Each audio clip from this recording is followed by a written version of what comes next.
أعوذ بالله من الشيطان الرجيم.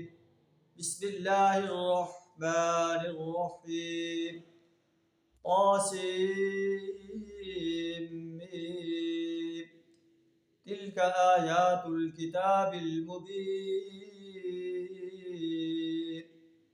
لعلك باخع نفسك ألا يكونوا مؤمنين.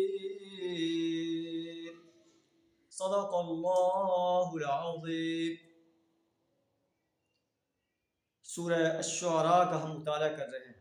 سورہ الشعراء مکی صورت ہے.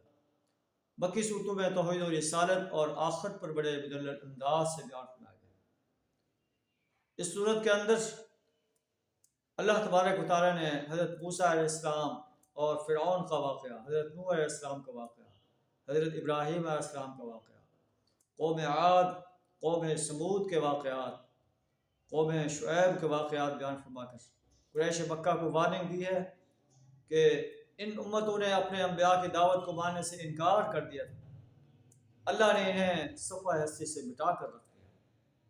اگر تم بھی نبی صلی اللہ علیہ وسلم کی دعوت کو ماننے سے انکار کرتے رہو گے تو تمہیں بھی ایسے عذاب کا سامنا کرنا پڑ سکتا ہے.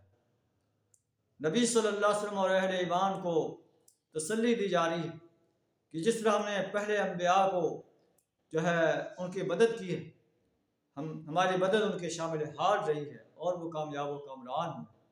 اللہ نے انہیں اور ان کے ساتھیوں کو عذاب سے بچایا ہے.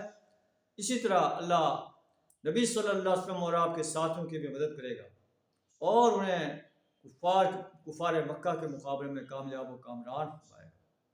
اور پھر انسانیت نے دیکھا کہ ہجرت کے ٹھیک 8 سال بعد نبی صلی اللہ علیہ وسلم مکہ کے اندر ایک فاتح کی حیثیت سے داخل ہوئے اور قریش مکہ آپ کا مقابلہ کرنے کی جرت نہ کر سکے، الٹا آپ سے معافی کی درخواست کر رہے تھے.